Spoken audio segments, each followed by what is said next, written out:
Boa tarde, bem-vindos à Guernica. Chegamos ao último programa desta terceira série, o nono de 49 no total. Neste último programa da terceira série, recebemos um convidado que muito nos honra e privilegia, um amigo e camarada que vamos procurar conhecer melhor no plano pessoal, profissional, na caminhada da militância política, no ativismo social, educativo e cidadão. Na verdade, estas três coisas que não se separam na vida.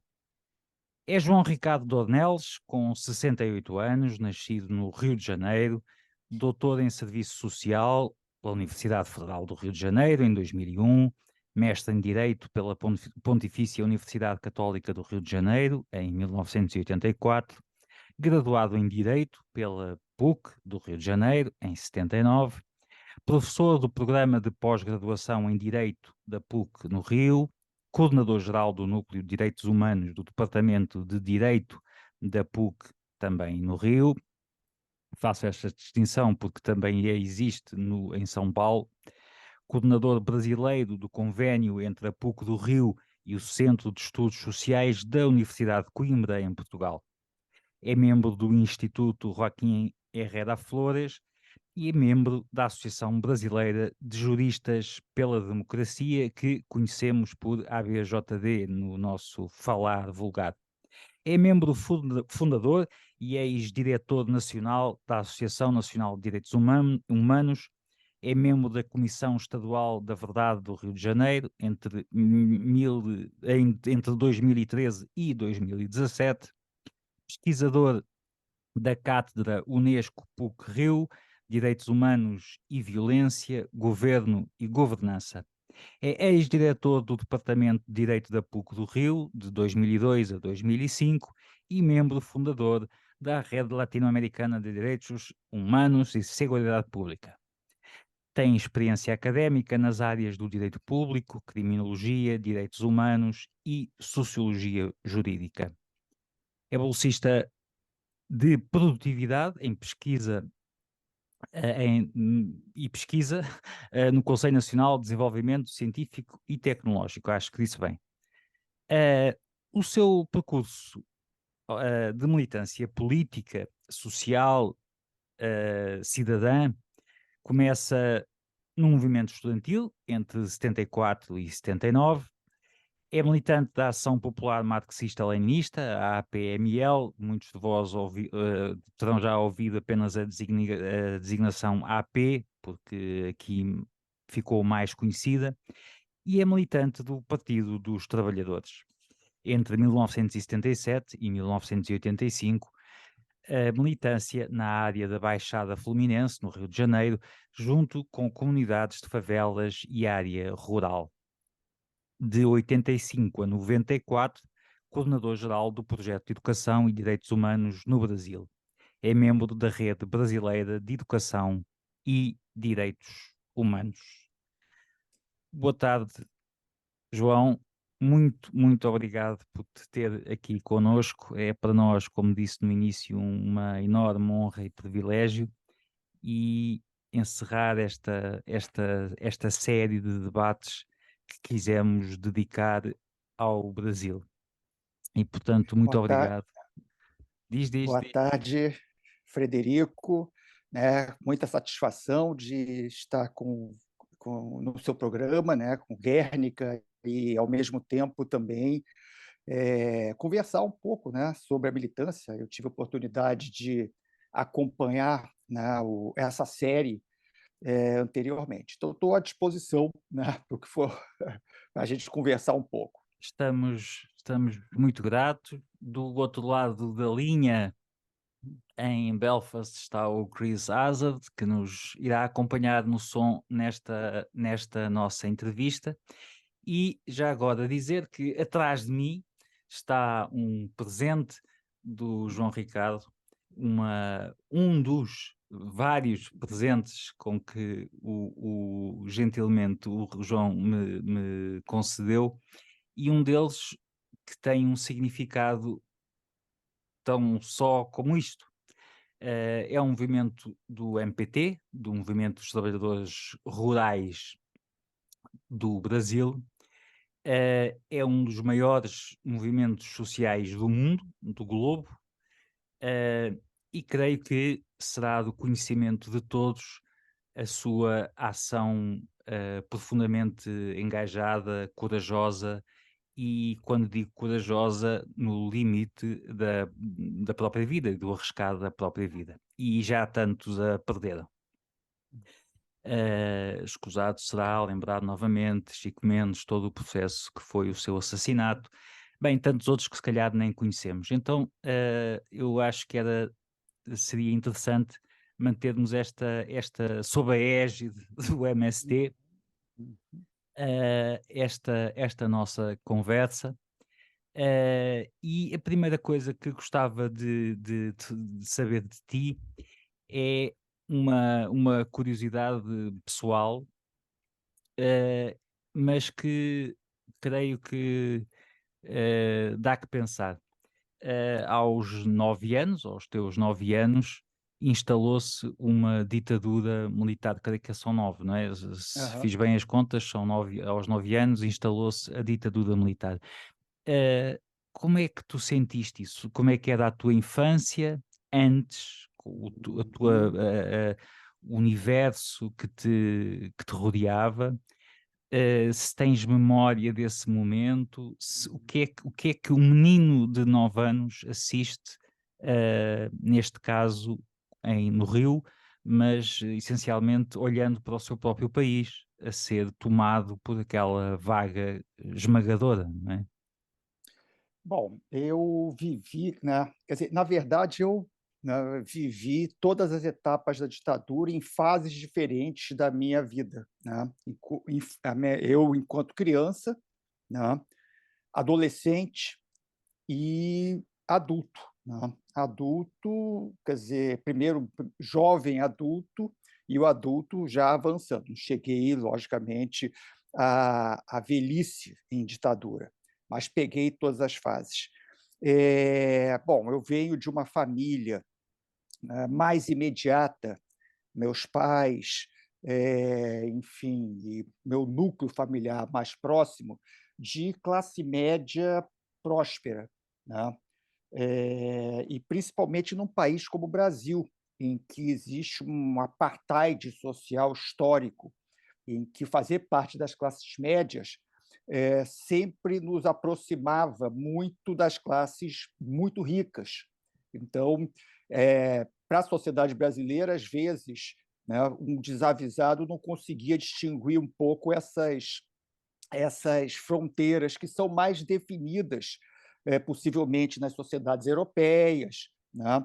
E, quer dizer, eu sempre me senti uma criança, desde que eu me tenho memória, rico, né, que eu vivia entre os de classe média, e também, né, entre ricos, na escola, na rua, nas brincadeiras, nas atividades esportivas que eu fazia, nos espaços sociais de convivência da família e, logicamente, com outras crianças, em relação, né, à grande maioria dos brasileiros que estava numa outra realidade, né? Ou seja, essa relação, eu vivia assim. Antes do golpe, né, tinha minha vida confortável, como continuei tendo durante a ditadura, né, de uma pessoa que vivia a situação de classes médias, mas, ao mesmo tempo, eu não sei, eu nunca soube de onde veio, né, na minha vida, assim, um sentimento mais crítico, um olhar mais crítico da realidade, né. Os meus pais, meu pai ele era, piloto, era, aviador, né, da aviação comercial, e a minha mãe, o que nós chamamos no Brasil de dona de casa, né, cuidava do lar, né, da família. Muito jovens, casaram muito jovens. Meu pai veio do Rio Grande do Sul, de uma família que tinha sido muito rica, né, latifundiários, literalmente, mas quando o meu avô morreu, que meu pai era criança quando meu avô morreu, houve briga na família e acabou que a minha avó, ela foi colocada de lado na partilha, né, das fazendas. E meu pai veio da fronteira do Rio Grande do Sul com o Uruguai e com a Argentina. 100 quilômetros da fronteira com a Argentina e 100 quilômetros da fronteira do Uruguai, uma pequena localidade chamada Alegrete, né? E minha mãe veio de outra região do Brasil, veio do Nordeste do Brasil, né? Veio do Recife, Pernambuco, né? Com a família também muito jovem, no começo dos anos 50, com uma trajetória completamente diferente e também com uma coisa interessante, porque é o seguinte: se tem uma herança talvez mais rebelde, não do ponto de vista político, ou político-revolucionário, político-partidário, mas de afirmação, é a minha avó materna, né? A minha avó materna, ela era casada, né, nos anos 30, minha mãe nasceu em 1934, teve duas filhas, né? A minha mãe é a filha mais velha, e ainda nos anos 30, ela resolveu se separar do meu avô, né? O que não é normal naquele momento, principalmente no Recife, né, Pernambuco, Nordeste brasileiro, uma mulher jovem, e ela separou, realmente separou, os motivos eu não sei, né? Ela acabou passando a vida, né, seguindo a sua vida, com muitos conflitos, né, mas com duas crianças, e acabou tendo, né, uma relação afetiva, do qual nasceu mais uma filha dela posteriormente, não era um casamento, porque não existia divórcio no Brasil, mas de uma outra relação que era com um advogado do Partido Comunista. Né? Embora minha avó não fosse necessariamente, como eu falei, não tivesse um engajamento político, ela tinha esse lado, né, dessa precocidade feminista de se colocar. Ela fez medicina, se formou médica, numa época em que as mulheres nem entravam na universidade, veio para o Rio de Janeiro, foi para o Rio de Janeiro, eu estou em Portugal agora, né, e, enfim, viveu lá. Pelo lado do meu pai, né, o meu tio mais velho que o meu pai, que também era aviador, ele tinha uma militância política dentro do trabalhismo, né?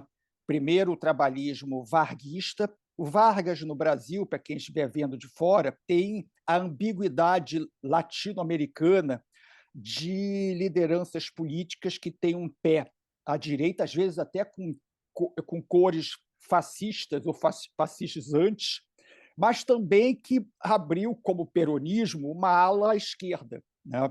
E o meu tio, ele entrava por essa ala à esquerda, um certo nacionalismo de esquerda, um certo anti-imperialismo, né? E uma visão muito ligada à questão trabalhista, enfim. E ele conversava muito comigo, né? Então eu tive uma primeira, ainda criança, um primeiro contato mais Fantástico. político, né? Em que, na verdade, não necessariamente seguia nada disso daí. Quando veio o golpe, né, eu morava no Rio de Janeiro, em frente à Praia do Leblon. Né? O Leblon atualmente é um bairro nobre do Rio de Janeiro. Na época era um bairro, né, que começava a ser ocupado, ainda não estava completamente ocupado. Perto de onde eu morava tinha um quartel do Exército, e eu me lembro perfeitamente do dia 1º de abril, né, que o golpe foi na madrugada de 31 de março de 64 para 1º de abril, eu com alguns amigos brincando em frente ao edifício que nós morávamos e passando um monte de tanques de guerra se dirigindo para o centro da cidade. E a minha primeira reação foi uma reação que não era de medo, ao contrário, eu estava achando aquilo ali tudo uma grande aventura, né? Quer dizer, o meu olhar infantil, né? Porque eu via filmes na televisão, né, de guerra, enfim, e estava achando, puxa vida, vai ter uma guerra aqui, né? e vivi aquele primeiro momento da ditadura militar, os primeiros anos, 64, 65, até, né, principalmente o ano de 67 para 68, muito alheio a tudo isso daí, né? Vivia minha vidinha, ia para a escola, né? O que eu comecei a perceber é que na escola houve uma mudança, né, na postura dos professores e da própria direção da escola. Uma mudança que se refletia numa época que estava surgindo os Beatles, né? Cabelo Uhum. comprido, que era a principal referência, era a questão do cabelo, né? Que o cabelo que podia subir em cima da orelha. Sim. E eu, ainda criança, já com 10 anos, né? Queria usar aquilo ali. Meu pai comprava os discos dos Beatles para eu escutar, eu adorava, enfim. E era uma ordem já da ditadura militar na escola, né, que não se podia ter cabelo comprido. E o cabelo comprido era uma coisa mais ou menos como eu estou hoje, era, não Sim, era um sim, cabelo. sim. Não, Né? não, não estamos a falar de rapar, E eu, não, não é ter o cabelo pelas costas. exatamente. E a minha mãe, e eu que sempre fui um bom aluno, mesmo ainda criança, o diretor, né, que era um fascista, né, mas era aquele fascista bonachão, amigo das crianças, chamou muito cuidadosamente a minha mãe para falar: olha, tem que, né, cortar o cabelo Cabelo desse do menino. menino, né, tem que ter ordem. Enfim, então eu passei aquele primeiro momento até começar a ter alguma visão um pouquinho mais crítica, inclusive além das aulas, né, com todos os dias o hino do Brasil, né, levantar a bandeira, aprendi a marchar, todas as datas cívicas, né, além dos militares que marchavam nas avenidas, a nossa escola ia, eu ia marchar, e eu gostava, eu, eu achava aquilo ali, né, o máximo, sair marchando, cantando todos os hinos, então o hino do Brasil, o hino da bandeira, o hino da independência, hino de tudo quanto é hino, já eu aprendi, né, naquele primeiro momento. O primeiro sinal que eu acho que eu me dei conta se deu na passagem de 67 para 68, quando começa grandes movimentos de massa no Brasil, a partir principalmente do movimento estudantil. Eu tinha 12 para 13 anos de idade, e que, mesmo com a censura, alguma notícia passava na televisão. O noticiário era televisão preto e branco ainda, não existia colorido, a televisão colorida no Brasil. E passava notícias sobre o Vietnã. Né? Naquele momento, logicamente, eu torcia para o Vietnã não, para os Estados Unidos. Né? Eu tinha uma simpatia pelos Estados Unidos, mas alguma coisa não Não me, jogava, não é, batia. até porque o que, que acontecia? Pelo meu pai, pelo fato do meu pai ser aviador, ser piloto, eu viajava muito para fora do Brasil, né? E muito para os Estados Unidos. Meu pai ia fazer curso na Boeing, por exemplo. Então, meu pai passava lá 6 meses e pegava assim, um dos meses, que era férias, levava o resto da família e eu ficava lá nos Estados Unidos, garoto. E aí eu acompanhava nos Estados Unidos, né, manifestação contra a guerra no noticiário, eu vi, inclusive, pessoalmente, eu criança ainda, né, andando, estava lá aqueles monte de manifestantes contra a guerra. Eu fiquei pensando que coisa engraçada, porque eles não são vietnamitas, eles são, tem cara de americano, tem cara de, né, são brancos, são cabelos loiros, são, né? E estão todos aqui se rebelando contra a guerra, quer dizer, dos Estados Unidos no Vietnã. Então, alguma coisa ficava meio martelando na minha cabeça com aquilo ali. E ao voltar para o Brasil, exatamente em 68, numa dessas idas, né, eu me deparo com um grande movimento estudantil, acho que teve até um momento, né, que foi simbólico, que foi a chamada Passeata dos 100 mil no Rio de Janeiro, em plena ditadura militar. Todo mundo, logicamente, eu era garoto, então estava entrando na adolescência, então não fazia parte dessa análise, mas fazia análise da esquerda, de que agora a ditadura vai cair, né? Não caiu, né? Ao contrário, ela entrou na sua fase mais cruel, mais dura, né? A partir do ato institucional número 5, mas foi um momento de ascenso do movimento popular, do movimento social antiditadura, né? E eu acompanhei, não fui numa manifestação, inclusive eu estava doente, eu entrei numa fase de ter um monte de doença, mas eu acompanhava, e aquilo ali foi meio mexendo comigo, né? Nessa época, de 68 até. Eu lembro que eu vi na televisão, né, o que foi a ofensiva do Tet, no Vietnã, que eu só entendi depois, né, mas que era exatamente o momento, na minha opinião, de inflexão na guerra do Vietnã. A partir dali, os estadunidenses começaram a perder a guerra, né?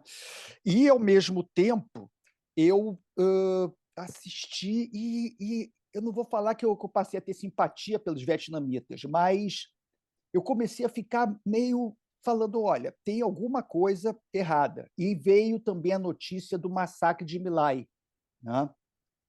E quando alguma pessoa, amigos do meu pai, conversando com meu pai, você viu o que aconteceu lá, enfim, e algum, né, falava: não, mas os americanos tinham que fazer isso mesmo, são aqueles terroristas Vietcongues, enfim, aquilo me incomodava um pouco, né?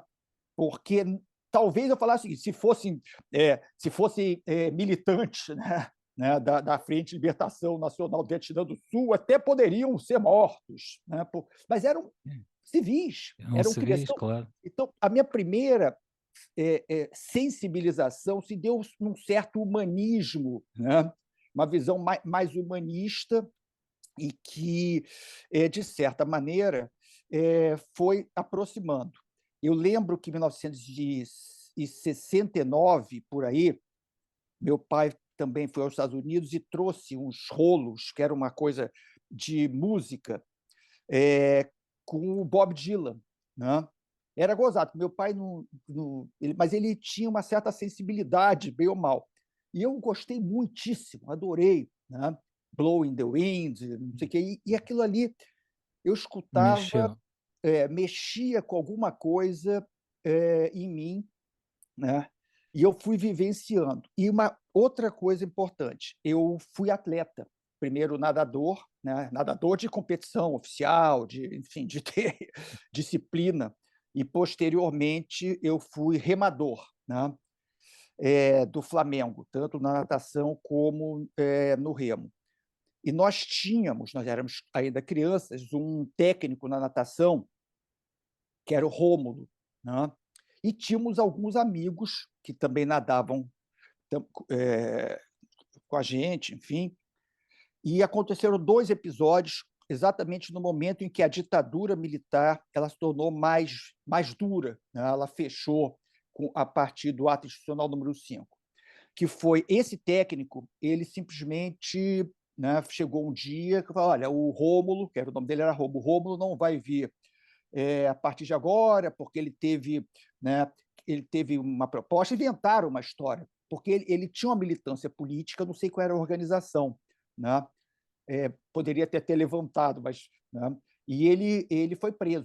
Ele foi preso, ele não foi desaparecido político, mas foi preso, né? Estava preso, torturado, né? Enfim. E, ao mesmo tempo, na mesma época, um irmão mais velho, assim, já 17, 18 anos, de um dos meninos, que era o meu amigo, que também fazia natação, a gente lá com 13 anos.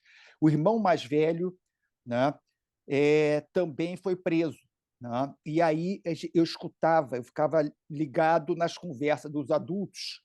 Ah, porque você viu o que aconteceu com o irmão do Ronaldo, não sei o quê, né? Então, aquilo ali eu ficava muito atento, e isso não, entendeu? Era alguma coisa, por mais propaganda que existisse no Brasil, o Brasil, né, é a maior potência do mundo, é tudo uma maravilha, alguma coisa não batia bem. Essa história foi seguindo e, finalmente, né, eu entro na fase para preparar para entrar na universidade. Ainda era o último ano do ensino básico, né, para entrar, ensino secundário, melhor dizendo, para entrar na universidade. E tive alguns professores, por sorte minha, que, principalmente história, e um de português, né, que tinham uma militância política, fui saber depois, e um deles, inclusive, né, teve uma época, no meio do curso, que desapareceu. E apareceu depois, foi preso, com certeza foi torturado, que era um historiador com livros de história do Brasil, que era o Manuel Maurício, né? Que era um historiador importante, já morreu há muito tempo. E ele, logicamente, dando as aulas, ele sempre colocava algumas questões ali. Então, eu já entrei na universidade, eu entrei na PUC do Rio de Janeiro como estudante em 1974. Né? Em 74, quando eu entro, né, curiosamente, é o momento em que... bom, em 73, eu acompanhei o que foi o golpe do Chile também. Né? Eu já estava no curso pré-vestibular, que era a A entrada, a entrada, admissão sim. para entrar na universidade, e também chegou a se falar, né? Vi que teve o golpe, né, no Chile, e aquilo ali também não foi bom, né? Mesmo estando com a propaganda e com o noticiário brasileiro, né? Nós tínhamos um jornal que meu pai assinava, que veio, se não me engano, a primeira capa veio como uma forma de protesto, um jornal liberal, fazia parte da grande imprensa, mas fez uma espécie de um protesto em relação à questão do golpe no Chile. Aquilo me chamou a atenção, né? E em 74, né, eu já, nos primeiros meses dentro da PUC do Rio de Janeiro, né, assim, teve a Revolução dos Cravos. Né? E a Revolução dos Cravos ela foi importante em diversos aspectos, porque, mesmo na ditadura militar, o que muitas pessoas falavam era exatamente o seguinte: né, estava acabando uma ditadura. Até porque a ditadura brasileira tinha uma coisa fenomenal, que não se identificava como tal. Falava que era uma democracia, era uma forma de democracia mais moderna, alguma coisa assim. Então, eu vivenciei a Revolução dos Cravos e no ambiente universitário que eu estava entrando. Então, já existia movimento estudantil, né? Quem tinha mais força era o Partido Comunista, né? Partido dos seus grupos de organização, que era o chamada Unidade, que eu, logicamente, por ser maior, por ter mais influência, a gente começou a brincar depois que veio o ouro de Moscou, que financiava, né? Eu tive uma primeira aproximação com eles, mas acabou que eu não entrei na unidade, entrei numa outra, né, vertente do movimento estudantil, em que fazia parte de diferentes outras organizações. Uma delas era a PML, já, que a PML ela é a sucessora da primeira AP, que era primeiro católica, Yeah. né, de esquerda, mas depois já virou marxista, mas ainda era só AP. E a partir exatamente de 73 para 74, né, 72, 73, 74, existe quer dizer, uma repressão muito grande para todas as organizações, mas que atinge diretamente a AP.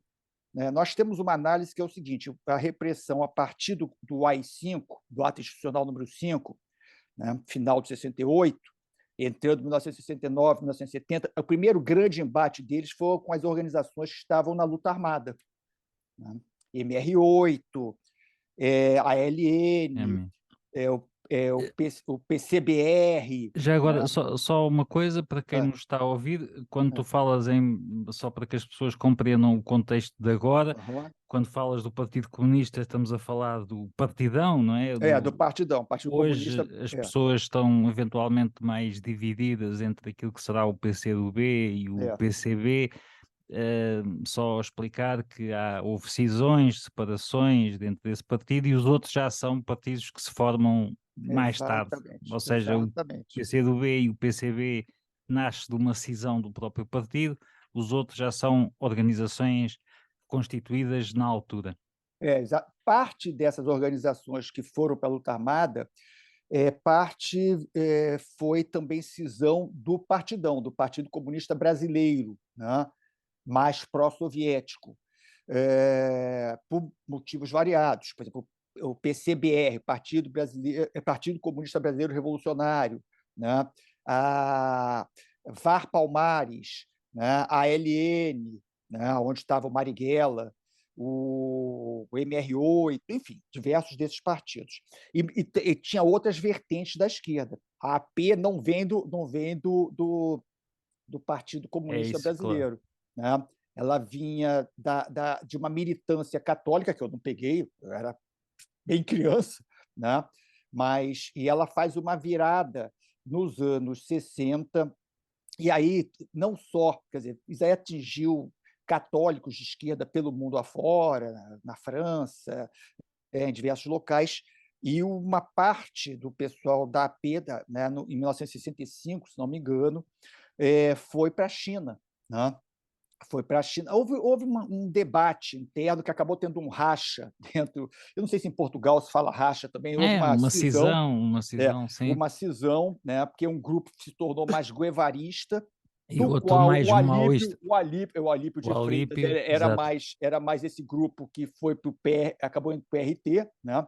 Partido Revolucionário dos Trabalhadores, que saindo da P, e um outro grupo que era majoritário, que seguiu uma linha mais maoísta, né?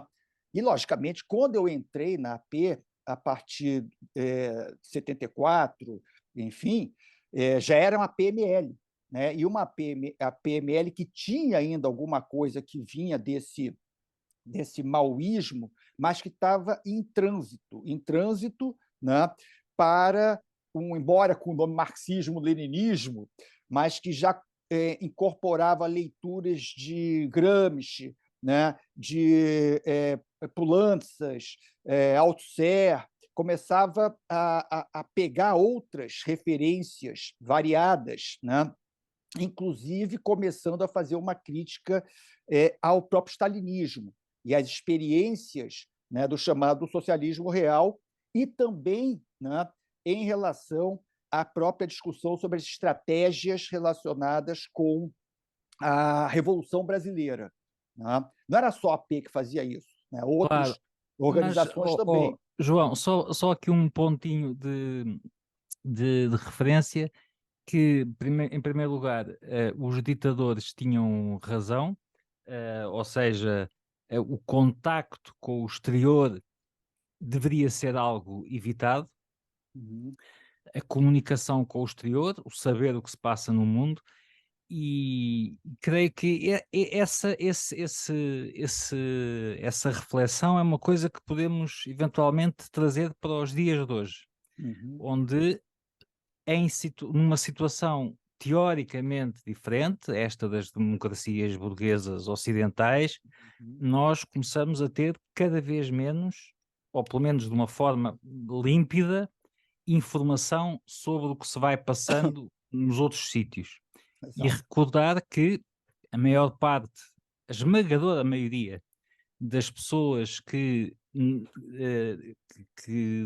eram crianças e que cresceram em ditaduras é através daquilo que observaram nos outros sítios, no que se passava no resto do globo, que formam a sua consciência política. Uhum. O que nos poderá deixar de levar a pensar que, mais uma vez, hoje, esta questão, o poder modificador e de alteração de consciência que tem um olhar internacionalista, ou pelo menos internacional, das situações e a procura sistemática que o poder tem, mesmo quando são democracias burguesas ocidentais, de tentar fechar a informação ao núcleo local, às fronteiras da sua própria nação, e com celebrações de si próprio, não é?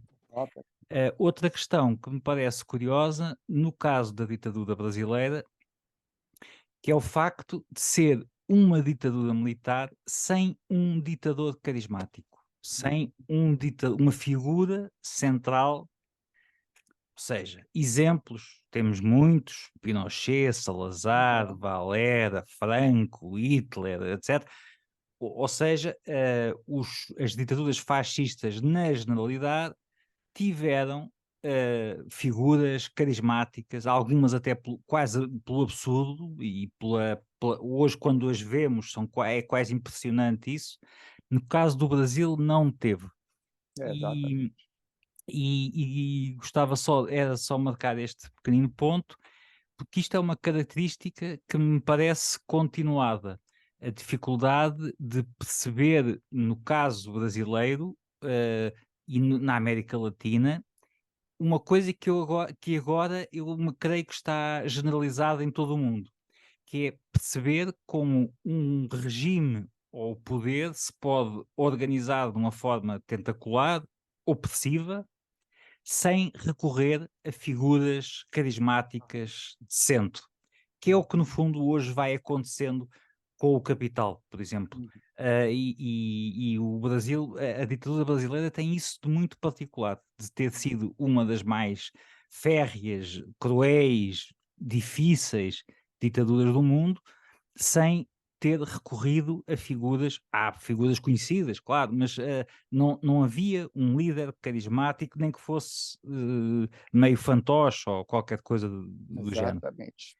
Outra Exato. questão, até aqui, que me parece também muito relevante, que é o facto de que as coisas, os períodos de grande mudança, os períodos de grande, enfim, de grande crise para as próprias ditaduras, normalmente até quando elas se tornam mais cruéis, rígidas e opressivas, eh, nascem quando surgem organizações que nós poderíamos dizer minoritárias, Uhum, marginais, e são essas que vão, de facto, fazer tremer os regimes. Em uhum, quase todos estes países, por exemplo, os partidos, como o caso dos partidos comunistas, que atravessaram as ditaduras todas, uhum, conseguiram ter ações de resistência, nunca conseguiram pôr o regime a tremer como uhum, estas organizações chegaram. uhum. E então, isto só para marcar estes pontos que me parecem importantes, porque nós temos sempre a tendência de achar que as coisas para já são todas, não há pontos em comum, e existem, Exatamente. até nas datas, nos Aham, períodos e tudo isso. Nós vamos encontrar a mesma coisa em França, até com o próprio maio de 68, em 74 cá, nós é. começou a nascer em 60 o movimento maoísta, o Exa movimento é. trotskista, os católicos, os chamados católicos marxistas, que Uhum, curiosamente alinharam pela via armada, foram os uhum, primeiros a alinhar é. pela via armada com as brigadas vermelhas, desculpem, brigadas revolucionárias. Uhum, E, eh, ou seja, então estás na universidade, começa este processo da AP. A AP tem um princípio para além da luta, e isso também faz uma diferença. Ou uhum, seja, enquanto o partidão, não é, o PC, se coloca numa perspectiva antifascista, pura e simples, e de uhum. resistir, resistir, resistir, resistir,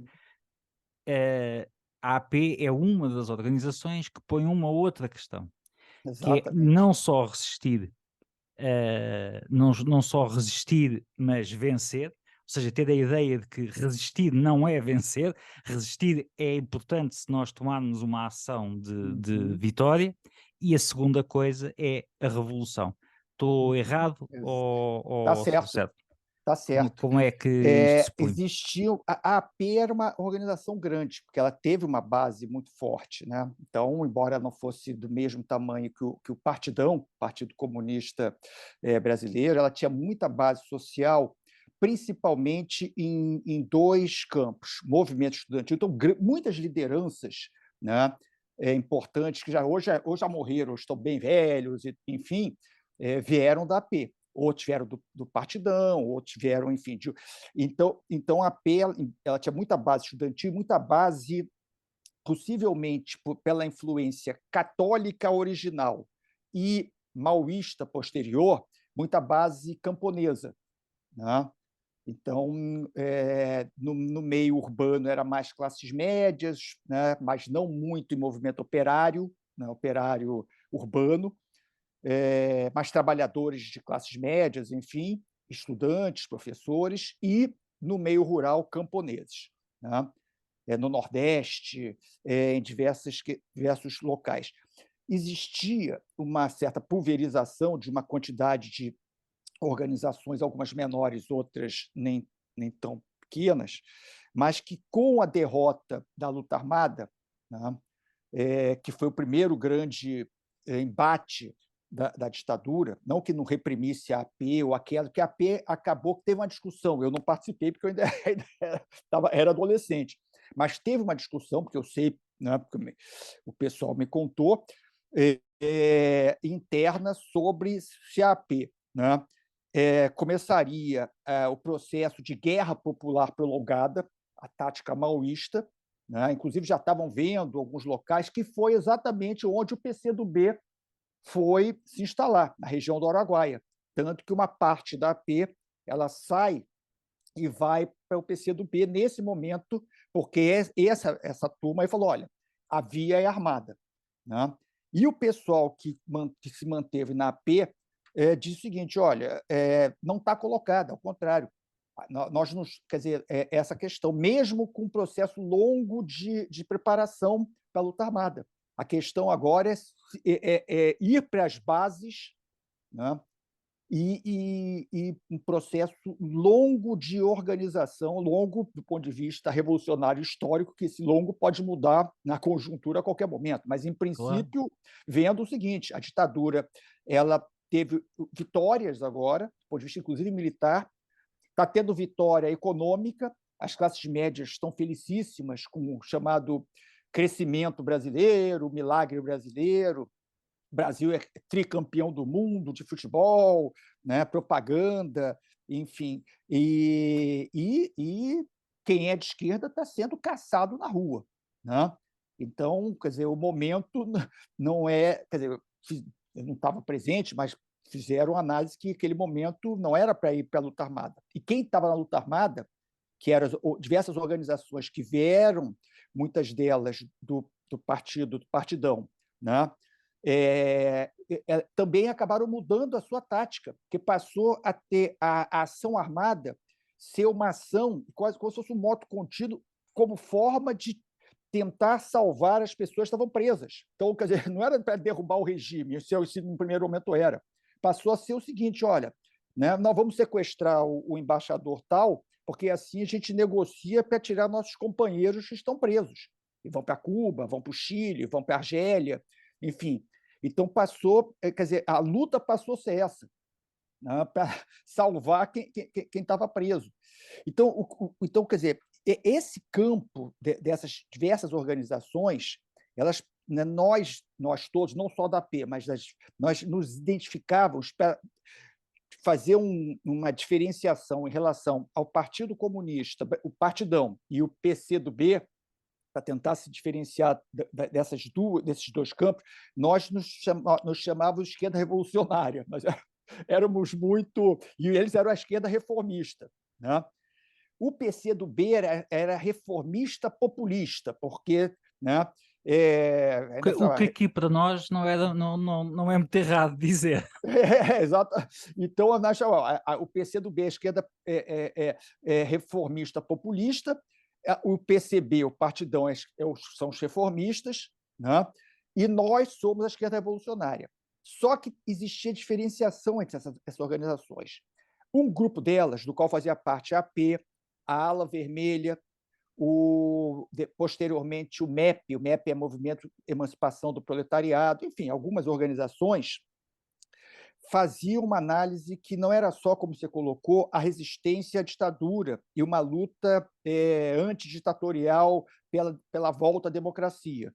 Né?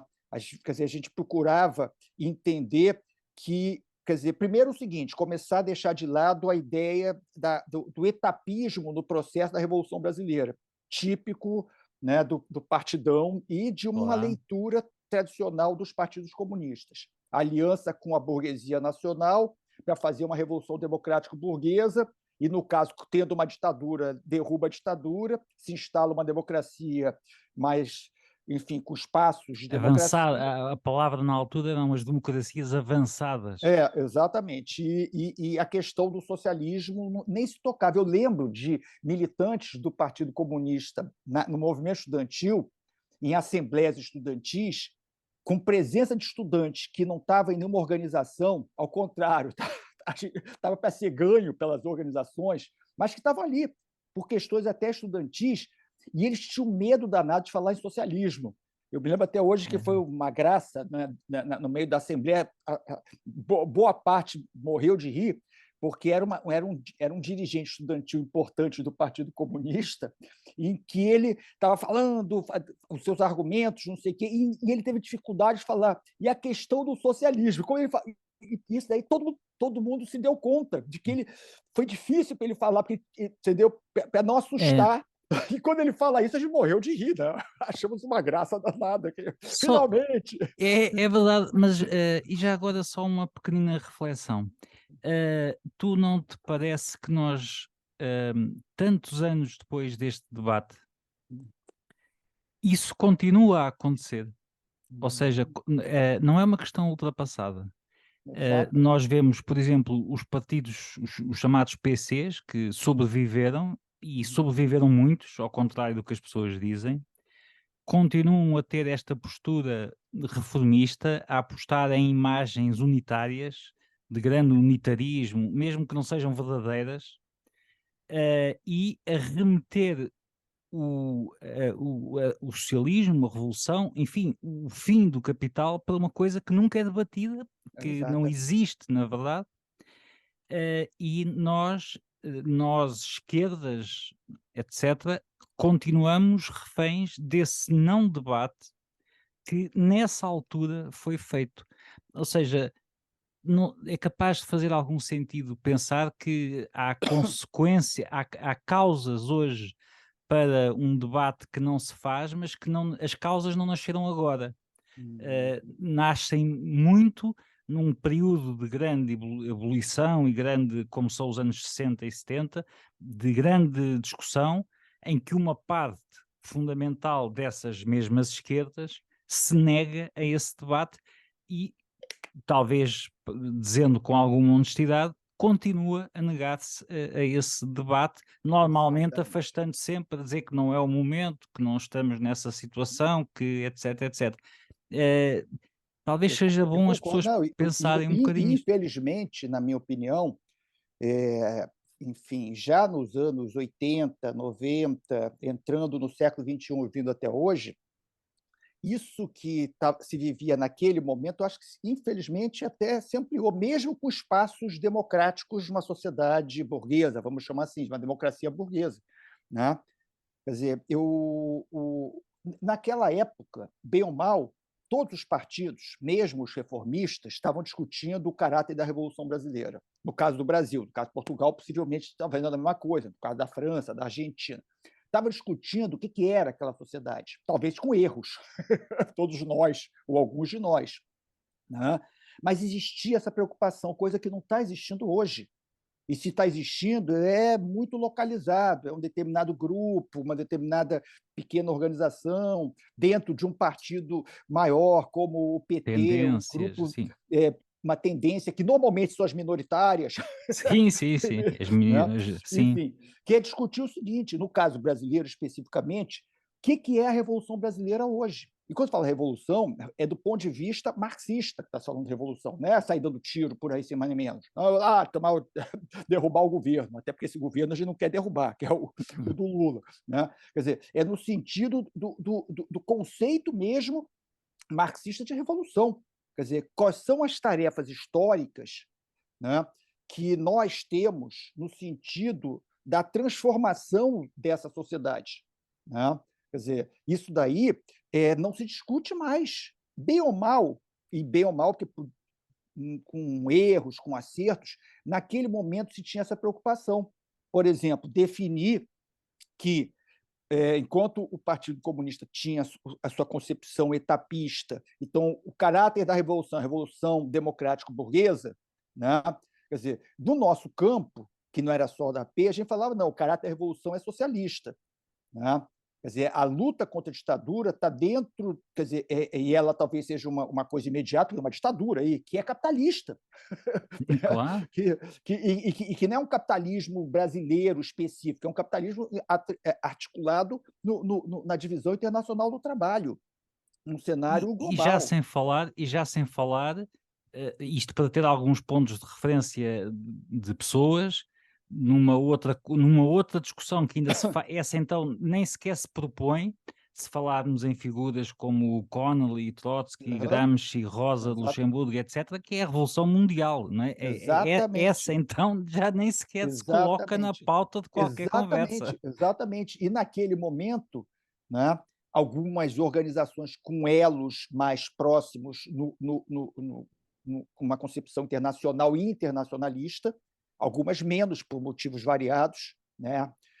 Mas, quer dizer, mas isso daí estava colocado, essas questões. Né? A questão quer dizer, de que os processos revolucionários, os processos de transformação social, eles podem ter seus capítulos nacionais, eles têm os seus, né? Mas eles não se encerram nos seus capítulos nacionais, eles estão dentro de uma luta mais ampla. Né? E a gente vivenciou muito isso daí, nós acompanhamos, aí eu já estava militando dentro da AP, embora a nosso foco central era dentro do Brasil, a minha atuação, a minha militância, enfim, né? Eu lembro a gente articulando com os argentinos, que viviam já a ditadura, o Cone Sul da América do Sul ficou todo fechado. Operação Condor, né? Curiosamente, a partir de 74, 75, exatamente quando eu entrei, embora a ditadura no Brasil, embora a gente sendo presa, embora o partido, o PCdoB sendo altamente reprimido, né, inclusive com mortes, com o MEP tendo muita gente presa, né, já nesse momento, no Brasil começou o chamado processo de transição, o que deu uma, não vou falar aliviada, porque era ditadura, né, mas começou pequenos espaços que fazia com que argentinos, chilenos, depois do golpe do Chile, uruguaios, fosse para o Brasil. Dali tentava ir para algum canto, ou se fosse com alguma tarefa revolucionária, estava em Porto Alegre, né? Pessoal lá ligado aos Tupamaros, ou ligado ao. Esqueci o nome, ai, meu Deus, como é que é o nome dela? O Universindo Dias que Ah, eram dois ah, militantes. Eles não eram Tupamaros, eles eram de uma não, outra não eram organização. Tupamaras, não. Esqueci. Eram. Agora Eles, já vem. eles se instalaram em Porto Alegre. Por quê? Porque não era só sair do Uruguai, era também uma tarefa revolucionária próximo ao Uruguai, né? E vivenciaram, acabaram sendo sequestrados com apoio já na Operação Condor e foram levados, né, presos para Montevidéu. Né? Então, quer dizer, isso daí a gente viveu. E ali é interessante que começou, e aí do ponto de vista pessoal meu, né, uma certa inserção para fora do Brasil, né, para fora do Brasil. Exemplo, já ali por 77, 78, começou o chamado movimento da anistia no Brasil. Então, movimento de direitos humanos, Comitê Brasileiro pela Anistia, né? Enfim, o lema era anistia ampla, geral e restrita, que não é anistia para os militares, era no sentido de que Sim, sim, todos sim. os que foram perseguidos, estão exilados, que estão presos, sejam anistia nesse sentido, né? Independente que tipo de motivo que ele foi preso, por escrever um artigo crítico à ditadura ou porque matou um soldado, né? Quer dizer, ele deveria ser anistiado, enfim. E eu lembro, né, de episódios de eu ter contatos com argentinos exatamente nessa discussão, né, sobre a Argentina, chilenos menos, mas já tinha alguma coisa, principalmente argentino e uruguaio. Nessa época eu conheci o Jair Krisch, que é um velho militante de direitos humanos. A origem dele vem do brisolismo, né, e lá do Rio Grande do Sul, e que está ainda hoje, do movimento Justiça e Direitos Humanos, que teve um papel heróico de tirar gente do Brasil e tirar gente do Uruguai do Paraguai, da Argentina, para vir para o Brasil e daqui mandar para algum outro canto, né? E ali eu comecei a vivenciar essa questão. E aí começou uma inflexão dentro da minha militância na AP e no movimento social em geral, que era uma aproximação com a temática dos direitos humanos. Tudo bem, tem a revolução, tem tudo isso, mas tem uma questão específica dentro desse campo, que é a questão quer dizer, das ditaduras, e mesmo quando não é ditadura, a gente vivia ditadura, então a gente não estava, né, mas mesmo pós-ditadura, com a democratização, né, com as graves violações de direitos humanos, né, que persistem, se reproduzem, né, e tem uma continuidade. Tem uma coisa, eu sei que você quer colocar, mas que eu Não. esqueci, né, de colocar no início, eu anotei aqui para não esquecer, que é o seguinte, né, que é só por curiosidade, duas coisas. Uma delas, como eu falei, meu pai foi piloto de aviação, né?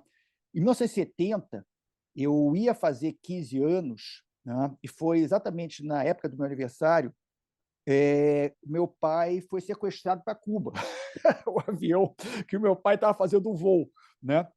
Então, aquela confusão, né?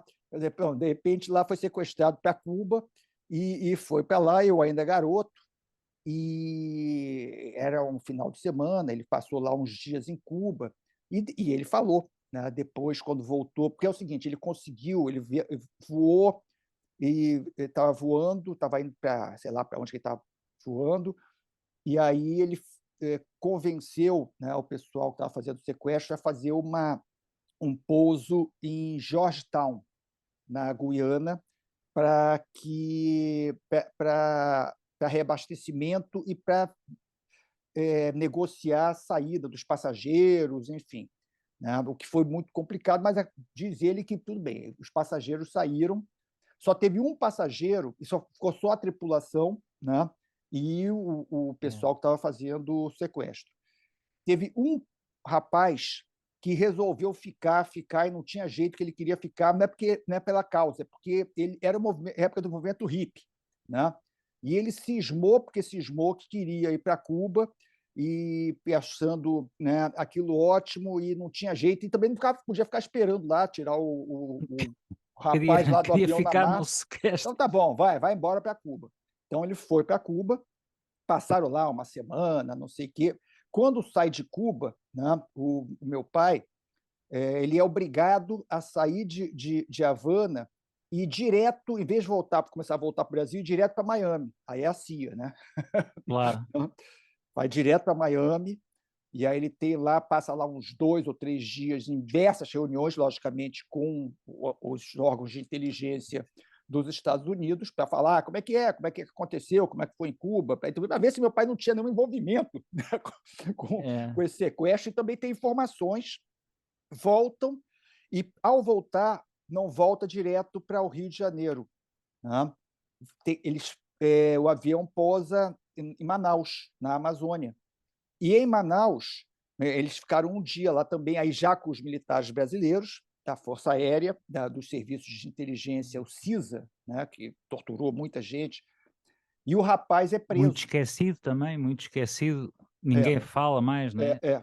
E o rapaz, ele é levado preso, né, porque, por algum motivo, lá eu chamei, por que esse guri aí resolveu ir para lá? Deve estar ligado, alguma coisa. Prenderam, né?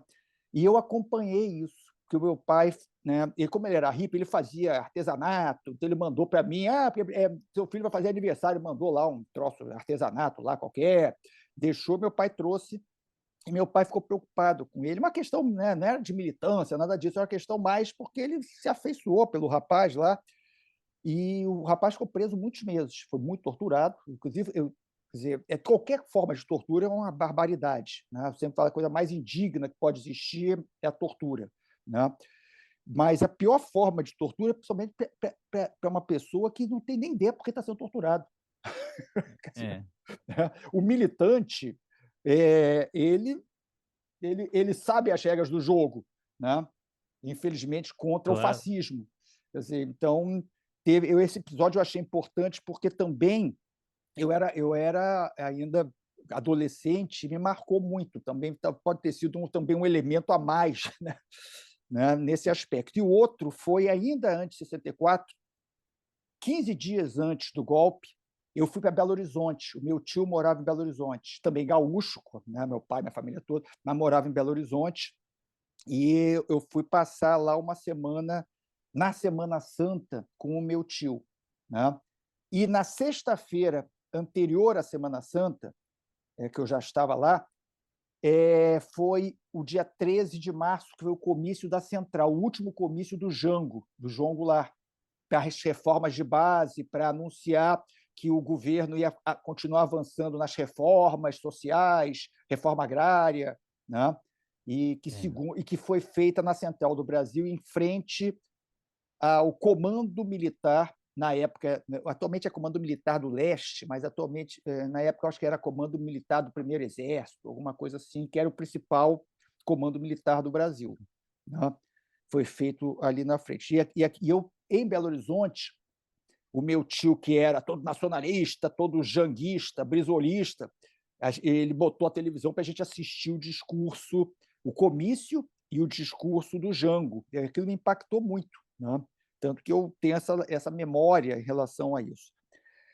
Em relação ao que você colocou, né, das esquerdas hoje e naquele momento, né, eu acho que tem, quer dizer, um desafio, né, para todos nós, um desafio de memória, um desafio de, né, recuperar a memória histórica dessas experiências, de diferentes organizações, das diferentes militâncias. Eu acho que o Guernica está cumprindo um pouco esse papel, não é que eu tenha necessariamente um grande nome, nada disso, mas e outros também, veículos, têm cumprido esse papel, trazer um pouco, né, a memória histórica a partir de experiências que são pessoais, mas que têm uma dimensão que vai além do pessoal, porque coloca questões que estão relacionadas ao coletivo, né? Questões estão relacionadas com as grandes momentos e transformações da sociedade. Quer dizer, a percepção, o entendimento, né? A consciência de que a nossa vida privada ela está inserida dentro de um contexto sociopolítico universal. Quer dizer, e que, Claro. portanto, os nossos atos familiares, do cotidiano, dos afetos, eles são atos políticos, quer dizer, em essência, né? Outra coisa que eu acho que é importante, você sabe disso, eu tive a oportunidade de conhecer na AP e militei junto com ela, né? Junto com ela. E junto com o companheiro dela, eles tiveram um filho, né? Que era o nosso grande dirigente, que estava clandestino, que era o Jair Ferreira de Sá, né? Tinha o codinome Dorival, quando ele foi um dos poucos que não foram desaparecidos. Ele era muita gente, infelizmente, foi presa, foi desaparecida, foi morta porque estavam procurando o Jair, né? Jair Ferreira de Sá, que era o Dorival e posteriormente o Rubens. Eu tive a oportunidade de fazer a minha militância ainda bem jovem com eles na Baixada Fluminense, que é a Ângela Borba, posteriormente, né, ela era da P, uma militante da P, e também foi uma das vanguardistas do movimento feminista no Brasil, e o Jair, né, que me ensinou muito. O Jair esteve na China, na Revolução Cultural da China, o que ele, logicamente, passou a ser crítico, mas tinha suas simpatias, porque ela faz parte da vida das pessoas, mas passou a ter um olhar crítico, era a nossa múmia ambulante. A Né? Ângela que foi um veículo de É, informação sobre o que se passava no Brasil e a muitos níveis, não só pelas coisas que publicava, mas pelas cartas que mandava, corria o mundo todo para chegar cá ahm, e que eram fontes de informação preciosas, porque nem uhum, tudo podia ser publicado, porque ela na altura era quando a revista Mulheres, exato, que era publicada, e os artigos eram exclusivamente feministas, mas depois tinha a ver com a informação da própria, da situação propriamente dita, e coisas que não serão lembradas, como as comissões unitárias de mulheres, que também envolvia homens, e em que participei, muitas delas com 2 anos, 3 anos, em que se reuniam mulheres no bairro Alto de Lisboa, na zona alta da cidade, em casas devolutas.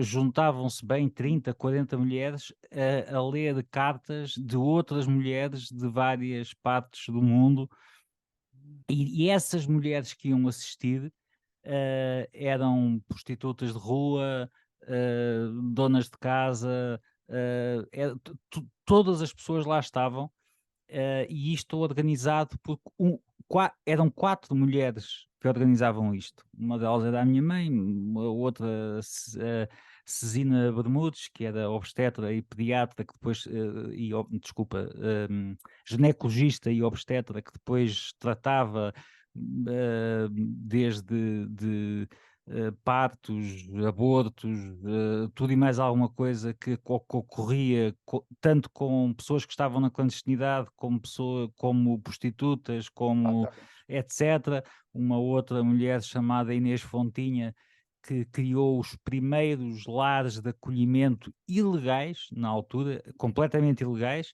para as mulheres vítimas de violência doméstica, porque Aham, não era sequer crime. exatamente. Portanto, criou-se era uma quinta, ninguém sabia onde é que era a quinta, eu só soube isso já adulto. É, Ela era uma quinta onde as mulheres fugiam, não é? E eram aham, colocadas lá, e são movimentos que a história não vai lembrar. Agora, o que eu creio é que, apesar de tudo, alguma destas coisas tem que ser lembrada. E antes de entrar numa outra parte, com que se calhar finalizaríamos, eu acho que era importante falar sobre isso, que tem a ver com a fundação do PT, e com o processo de fundação do PT. eh, e há só uma questão que me parece importante colocar neste caminho, que é, até hoje nós todos, países que passaram por ditaduras, não conseguiram dar o passo do exemplar da punição dos ditadores, dos torturadores, dos carrascos, dos informadores, das pessoas que davam o nome de outros. Há pouco falavas desse rapaz, que essa coisa de estar preso sem saber porquê. Quantas vezes pessoas não eram denunciadas porque alguém desconfiava de alguma coisa, e não exatamente, interessava, enquanto houvesse possibilidade de ser, estava o homem ali, ou a mulher, o tempo que fosse, etc. E há aqui um outro pormenor, que é, para além disto tudo, e sendo tu uma pessoa que tem dedicado tanto da tua vida à questão dos direitos humanos, como também como jurista, também como professor, ou seja, uma pessoa que está a preparar jovens, uhum, sejam das graduações aos doutorados, não interessa muito, mas que está a preparar jovens para uma certa ideia de justiça.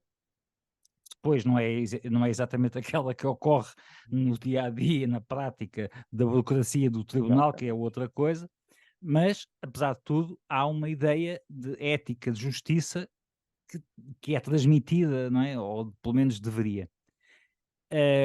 E não é por acaso que alguns ditadores, nomeadamente os portugueses, eram pessoas que vêm da área do direito, e que alguns deles, que depois da Revolução de 74 transitaram para o Brasil, como Adriano Moreira, o Eu próprio ditador Marcelo eu Caetano. eu eu fu eu fui aluno do Adriano Moreira, É, não é? na PUC. Ele tinha acabado de chegar, né, com a revolução, dos cravos, tinha ido embora, ele e o Marcelo Caetano. O Marcelo Caetano É, foi para a Universidade Gama Filho e o Adriano Moreira foi para a PUC. né? Então, E homem até que depois vem a integrar já governos e partidos ditos exatamente. da democracia portuguesa. Né? Bem, nós temos, já depois do 25 de Abril, inclusivamente, vários que integraram, ministros do Salazar, que Exatamente. integraram governos a seguir. Que eu saiba, se nós formos ver Espanha, Portugal, Irlanda, Grécia, Brasil, Argentina, bem, se for Chile, bem, no Chile, talvez as pessoas não saibam que a Constituição é a mesma, que celebram-se agora aos 50 anos do golpe. Exatamente. A Constituição em vigor é a Constituição de Exa- Pinochet. No Exatamente. Estado espanhol vigora o sistema inventado por os Franco, a monarquia franquista, nos moldes em que ela criou, com os órgãos de soberania que ela Exatamente. criou, com a divisão de território como ela criou, e no fundo nada disto é posto em discussão, nem sequer a República. Uhum. Eh, Como é que te parece que esta situação influencia a capacidade? Como é que nós conseguimos manter a memória de uma coisa em que nós falamos das pessoas que lutaram, etc, etc, mas aqueles que perpetraram estes crimes, quer dizer, estas pessoas que cometeram crimes de genocídio, coisa que Uhum. agora colocamos, por exemplo, em relação ao Bolsonaro. Quer dizer, Aham. a mim não me descansa nada ele não ser eleito no próximo, nas próximas eleições. Exatamente. A mim isso não me diz nada. O que o homem Exatamente. tem é que está preso, não é? Exatamente. E eh, há uma espécie de síndrome do virar a página que diz: Uhum. "Oh, pronto, vamos todos, vão-se embora, voltem", toda a gente a receber reformas de carreiras que foram feitas de matar gente, torturar pessoas, etc., que estão militares, no caso do Brasil, Exatamente. tantos e tantos que estão vivíssimos da Silva, não é? Uhum. Como é que tu parece que isto como é que se transmite, como é que se, fundamenta um pensamento, por exemplo, antifascista de, perceber como o capital, e o capitalismo, e nomeadamente o imperialismo através dos Estados Unidos, de tantas destas coisas que têm a ver com interesses que não são só da zona geográfica onde acontecem, ou com os jogos que, por exemplo, Salazar fez durante a Segunda Guerra entre Hitler e Estados Unidos e ingleses, e de tudo ele conseguiu beber e ganhar, com o povo a morrer, não é? O seu próprio povo a morrer. Como é que nós conseguimos atualizar esta batalha quando continuamos a não ter estas pessoas sequer mencionadas no registro criminal, quanto mais Exatamente. condenadas. Exatamente. Eu acho que é fundamental, né, na luta anticapitalista, né, mas na luta dos povos e na luta antifascista pelo mundo afora, a questão das políticas de memória, né. Daí, eu estou convencido disso, né. Os processos de justiça de transição que o Brasil, né, primeiro, ele começou a entrar nesse processo já somente quase antes do golpe da Dilma. Eu participei da Comissão da Verdade do Rio de Janeiro, né, que terminou o seu trabalho, fez o relatório, tinha a Comissão Nacional, tinha a nossa comissão e outras pelo Brasil, que é exatamente a questão da responsabilização, né, e não só a responsabilização daquele que está lá na ponta, que é o torturador que está no porão, mas da linha de comando que leva, né, a uma máquina de morte estar funcionando, né? E daí é fundamental. Até porque, e aí eu tenho participado em todo esse processo daqui já há algum tempo, né, que é quando você coloca a questão quer dizer, da justiça, não é a justiça procedimental, o juiz, enfim, daí é importante, pode ser Claro, claro. importante, né, mas a questão de um conceito que foi trabalhado, inclusive, por um filósofo madrilenho, espanhol, chamado Regis Mate, que é o conceito de justiça anamnética, a justiça das vítimas, E essa questão da justiça das vítimas significa exatamente dar voz àquelas vozes que foram silenciadas. É óbvio que algumas delas foram mortas, né? Seja em Auschwitz, seja na ditadura portuguesa, seja na ditadura brasileira, seja com Pinochet, algumas foram mortas. Então, ela não tem mais, quer dizer, mas aquela voz vai além da própria pessoa, embora é óbvio que a família, a pessoa, ela está na sociedade. Ou seja, isso daí é fundamental. A experiência que eu tive na Comissão da Verdade, nós inventamos, né? A Comissão da Verdade do Rio de Janeiro teve um papel muito importante para a Comissão Nacional, por um monte de motivos. Primeiro, porque o Rio de Janeiro, que tinha sido capital do Brasil, mesmo depois da capital ir para Brasília em 1960, durante muito tempo, mais de década, ainda, pois, as embaixadas continuavam no Rio de Janeiro. Então, sequestrar o embaixador dos Estados Unidos não era em Brasília, era no Rio, né? Parte dos ministérios, embora o presidente estivesse em Brasília, estavam no Rio de Janeiro, né? Quer dizer, parte da cúpula militar estava no Rio de Janeiro. A OAB, né? Quer dizer, a Ordem dos Advogados do Brasil, o Conselho Federal não estava em Brasília, estava no Rio de Janeiro. Então, o Rio de Janeiro continuou sendo uma capital informal. Então, no processo da ditadura militar, muitos acontecimentos significativos se deram na capital informal do Brasil, que era o Rio de Janeiro. Ou se davam em outros locais, mas passavam pelo Rio. Muita gente, né, era presa em Pernambuco, era presa sei aonde, mas eram transferidas para o Rio por algum motivo, que sei lá o que era, na cabeça lá daqueles repressores fascistas, né? Passava pelo Rio, ou tinha uma conexão com o Rio. Então, nós tivemos um papel na comissão muito importante.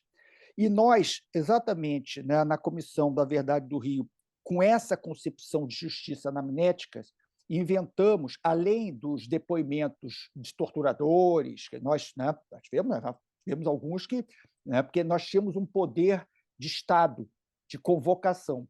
Então, o cara tinha que ir. Ele podia passar lá sentado, lá, já está velhinho também, o cara estava velhinho lá, falar, não falo nada. Alguns falavam, alguns se arrependiam, tinha todo esse negócio daí, né?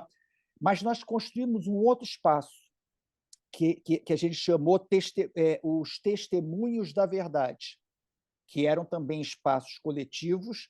Alguns eram espaços menores, algumas vezes a gente fazia com uma grande atividade, num teatro, alguma coisa assim, em que pessoas ou familiares, né, daqueles que foram mortos ou desaparecidos, ou as próprias vítimas, né, estavam presentes depois de muito trabalho com eles, enfim, não chegava lá sem mais nem menos, para ele fazer um depoimento público sobre o que aconteceu.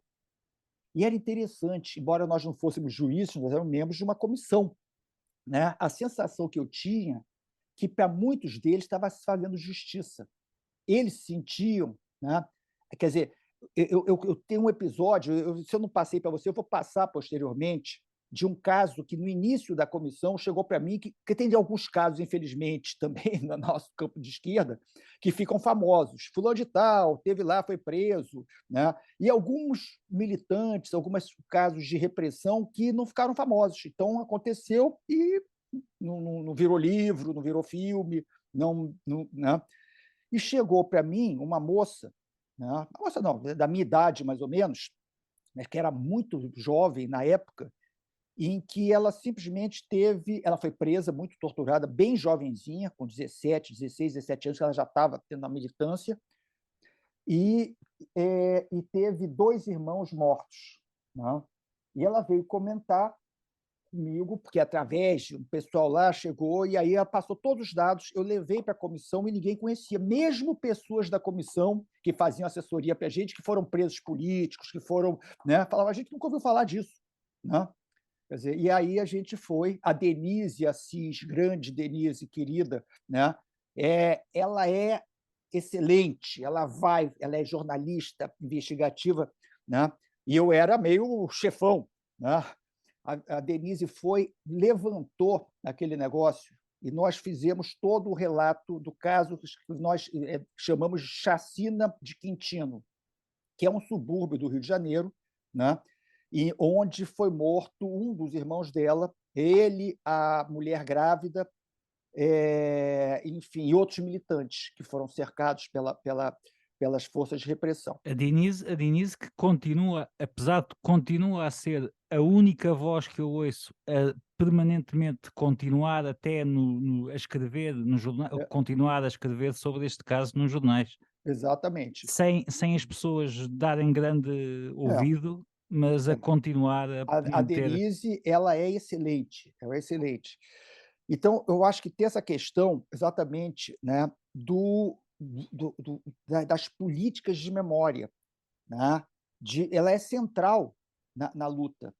Eu comentei contigo que, né, que ainda na minha militância, ainda nos anos 70, em plena ditadura, eu comecei a me aproximar de grupos, enfim, começou a surgir comissão, como é que Comitê Brasileiro pela Anistia, e eu lembro que eu coloquei no meu carro uma coisa pequena que era CBA, Comitê Brasileiro pela Anistia, embora fosse ditadura.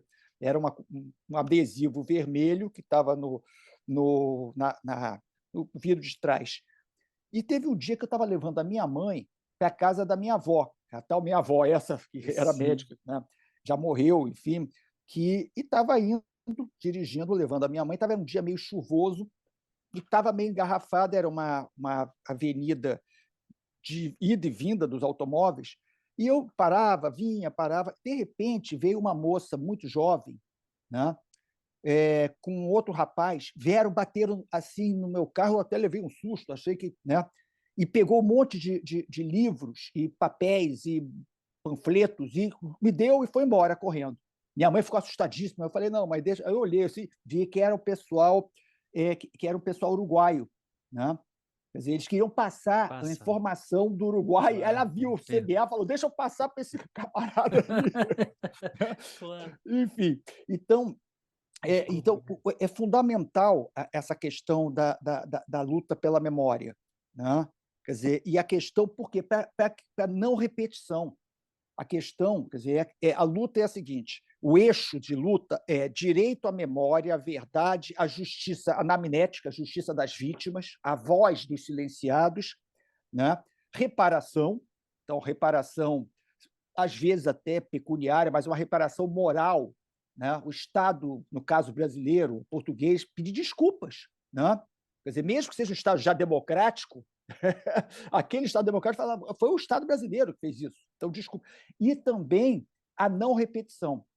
Né? Porque o processo da repetição ele se dá quando não tem as políticas de memória, através da lógica do recalque. Aí vem da psicanálise esse negócio daí, é Freud. Claro, Né? claro, Quer dizer, claro.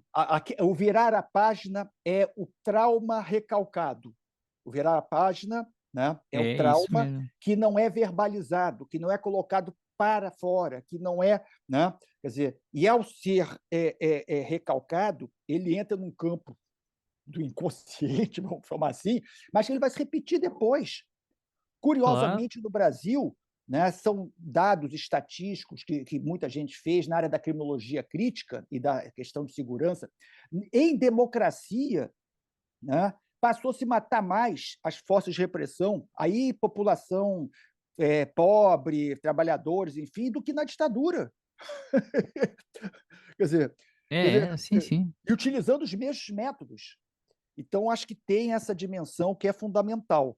Né? Eu não sei se eu estou falando demais aqui, né? Não, Mas. não, nós Né? estamos já perto do fim, mas já não temos tempo de falar de algumas coisas, mas gostava de levantar só 2 pontos e ainda fazer uma pergunta.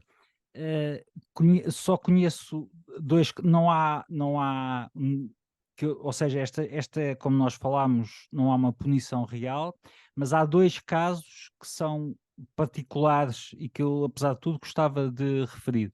No caso português, bem, é o único caso de uma ditadura fascista que foi derrubada por um golpe militar, Uhum, que o próprio povo transformou numa revolução no uhum, próprio dia. Portanto, uhum, e que acelerou e que fez, apesar de tudo, uma coisa, que é no dia 25 de abril de 1974, a Junta de Salvação Nacional dirigiu-se ao povo português e declarou o Estado até aquele dia fora da lei.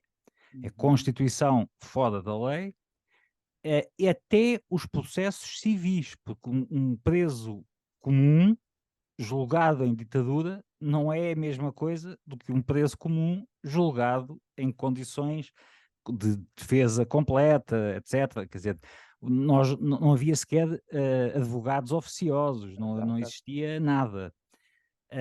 Ou seja, pelo menos essa parte fez-se, por isso é que alguns tiveram que fugir, Uhum. e apesar de tudo, declarou-se fora da lei tudo o que existia àquele dia, desde as polícias, tudo foi reformado. Houve a tentativa de manter a PIDE por parte de Spínola, não conseguiu no dia 26, apesar de tudo foram os únicos mortos da Revolução, foi a própria PIDE no próprio É. dia que atirou. No caso irlandês, há um outro propósito, que é o chamado Bill of Shame, que é o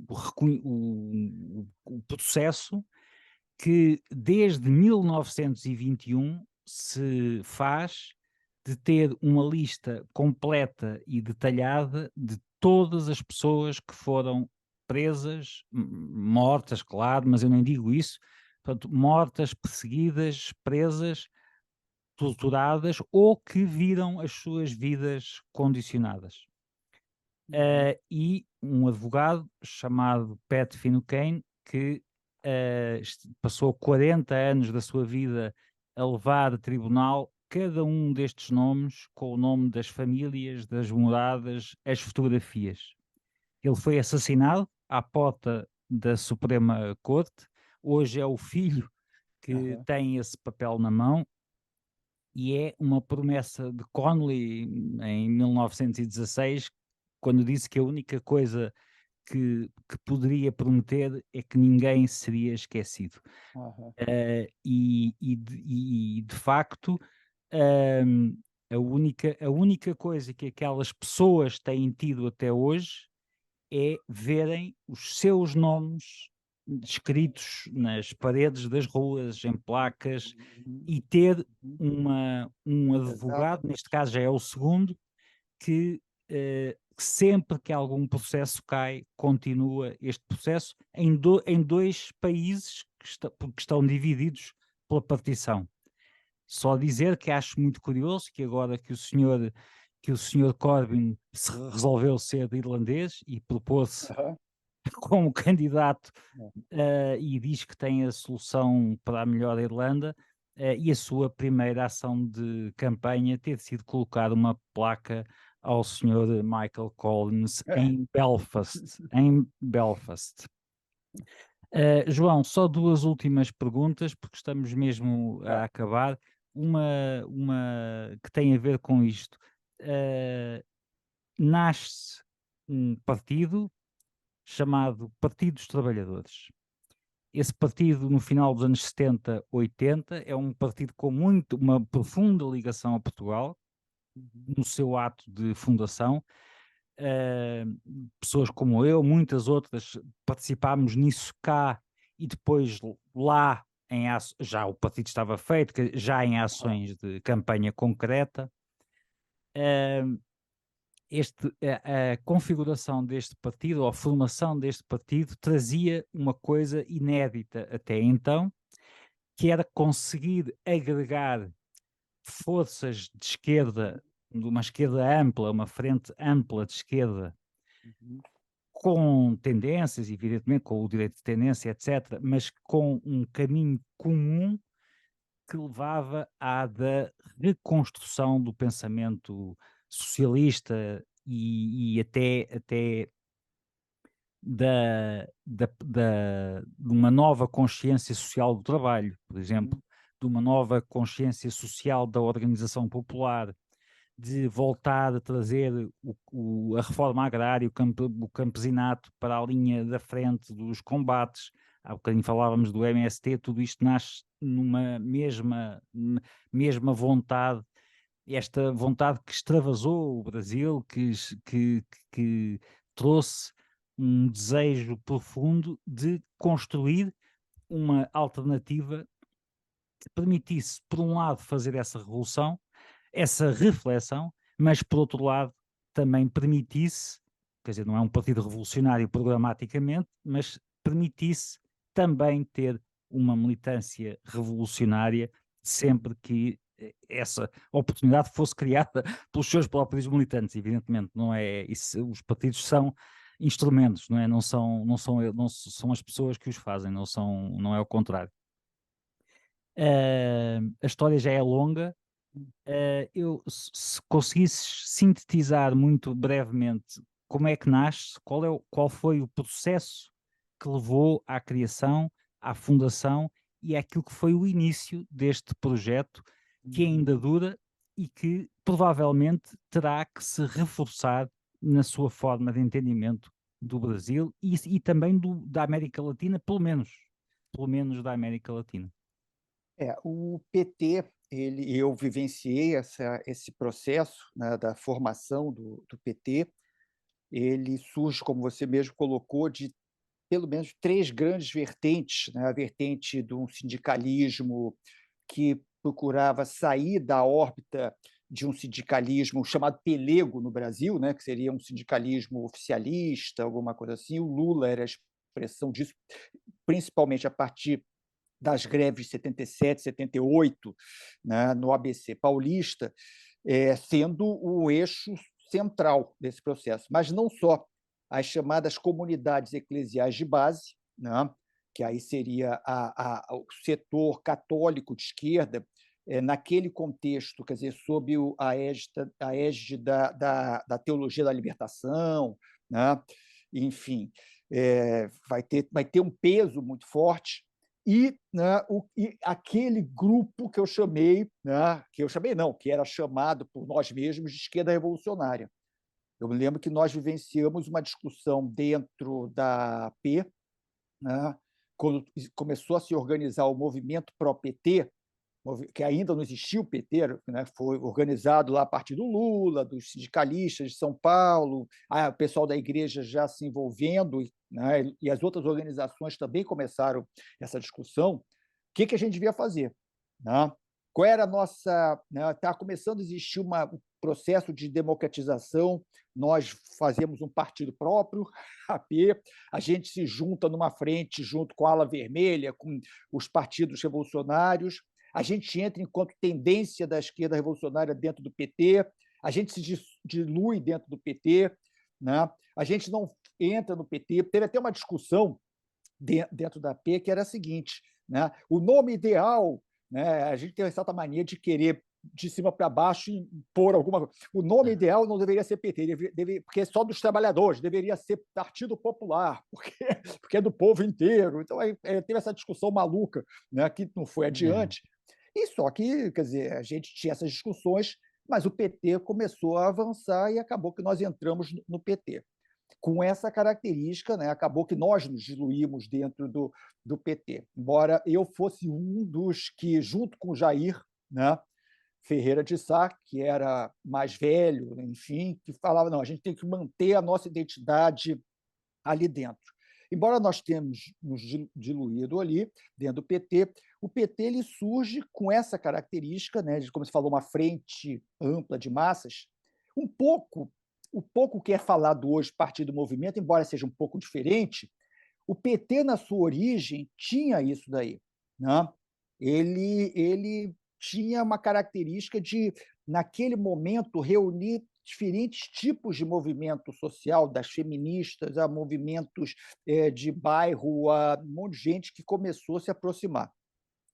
Teve um momento de ascensão, de crescimento, né, nas bases, veio junto também, né, a partir do momento em que ele começa a participar de eleições, e tem que participar, eu acho que a ideia é essa daí, né, também as suas primeiras expressões de contradições internas e também, né, de lutas internas, não só das tendências, mas também de que tipo de partido era esse. O PT hoje é um partido de massas, eu acho que ele cumpre bem esse papel. Agora, a gente sabe que existe uma série de, né, complicações históricas em relação ao PT e em relação ao que ele é hoje também. Né? Embora dentro do PT existam diferentes grupos, tendências que tentem, por dentro, né, puxar o PT para posições que, embora respeitando a lógica da institucionalidade, a lógica, né, eleitoral, todas essas características, mas que ele vá além disso, que ele tenha, né, quer dizer, algumas práticas e algumas características que não se restrinja a isso daí. Mas tem setores dentro do PT que são importantes, né, e com certeza, não sei se com certeza, mas que possivelmente majoritários, né, que centram a sua concepção de uma visão mais institucional do Partido dos Trabalhadores. Agora, no contexto do golpe de 2016, que já se dava por tanto a esquerda quanto a direita no Brasil, né, como cartas marcadas, o PT morreu, né, desapareceu, ao contrário, houve um florescimento. Muita gente, inclusive setores que que o PT foi perdendo nas últimas décadas, que setores de juventude, né, de novos movimentos sociais, principalmente para o PSOL, mas não só para o PSOL, muita gente começou a aderir ao PT, né, se filiar, se filiar. Então ele cresceu nesse período do golpe. Agora tem um outro momento histórico, que é uma ameaça constante de golpe, mas, ao mesmo tempo, dentro da institucionalidade, fazendo políticas, em alguns aspectos que eu concordo e acho muito boas, em alguns aspectos, políticas que merecem uma crítica, né? Talvez tem setores dentro do PT que estão mais ligados nisso daí, porque eu vivi o PT quando foi governo Lula I, governo Lula II, governo Dilma, né? E o segundo governo Dilma, que terminou no meio, né? Quer dizer, ali praticamente acabou a militância. A minha militância estava no campo de direitos humanos, a militância do PT não existia, como militância da CUT, militância não é só do partido, né? Sim, claro. O Estado faz mais ou menos um pouco assim, e boa parte dos quadros estavam dentro do aparelho de Estado, né? Que não tem aqui, lógico, alguém tem que ir para lá, né? Mas um monte de gente, e aí pronto, ficava ali, não, quer dizer, e isso daí espero que não só o PT, mas os outros partidos de esquerda, os movimentos sociais, as frentes de esquerda, os sindicatos, né, tenham aprendido, né, que, quer dizer, que o fato de ocupar, né, o aparelho de Estado, e ocupar precariamente, né, no caso do Brasil, né, mas de forma importante, mas precariamente, porque sabemos as dificuldades que nós temos com o Congresso brasileiro, com a imprensa, com uma série de coisas. Então, acho que tem essas características, né, que estão presentes dentro do PT. Eu acho que eu também me estendi demais, mas que vale a pena. Eu acho que o PT Não, ainda é. cumpre, por isso eu não saí do PT. O PT ainda cumpre um papel histórico, né, ainda cumpre, né? Não é só uma questão romântica, uma questão nostálgica estar no PT, ele ainda cumpre pela sua militância, pelo que ainda existe, né, principalmente da sua militância. E vai ter alguns desafios para frente. O Lula não é eterno, Exatamente, exatamente. enfim. E a gente vai ter que ver como é que vai se dar esse processo daqui para frente. Só dizendo que este problema afeta, ah, eu creio que uma parte substancial da esquerda ocidental, que a partir de 2000 se institucionalizou de tal maneira que nós vemos que, surgindo as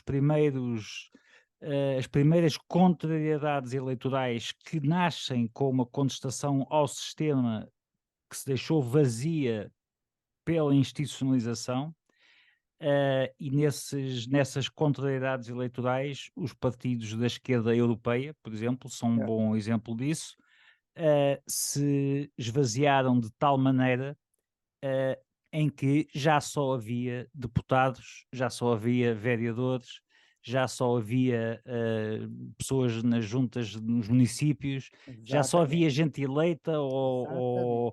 ou assessores ou etc. Ou seja, já só havia profissionais É, e nas instituições. a perda de territorialidade. Não há, já falámos disso várias vezes, não aqui, mas É. pessoalmente, que não há vazios. Bem, Uhum. João, olha, muito obrigado pela tua presença. Eu Não só sei, gostaria de colocar uma coisa em um minuto, claro, que é uma, já que eu falei muito da AP, falei muito disso, né?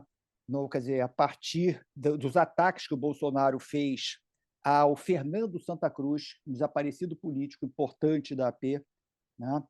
Em 1974, quando eu estava entrando na universidade, nós, um grupo de militantes da AP, formamos o coletivo Fernando Santa Cruz, em homenagem ao Fernando Santa Cruz e a esses militantes com quem eu tive a oportunidade de conviver e militar: Pedro Cunca, Bocaiúva, Fabiana, Isabela, a Isa, o James, o Jean-Marc, o Ricardo, o Jorge Ricardo Gonçalves, a Maria Paula, o Moza, Orlando Guilhom, Ricardo Salles, que infelizmente morreu há pouco tempo, Roberto Mader, Rodrigo Coelho, Sandra Mairink Veiga, que também já participou de programas, é, enfim, o Iaras e Pagus, o Sebastião, a Silvia, a Dora, Sandra, Tainá e outros, né?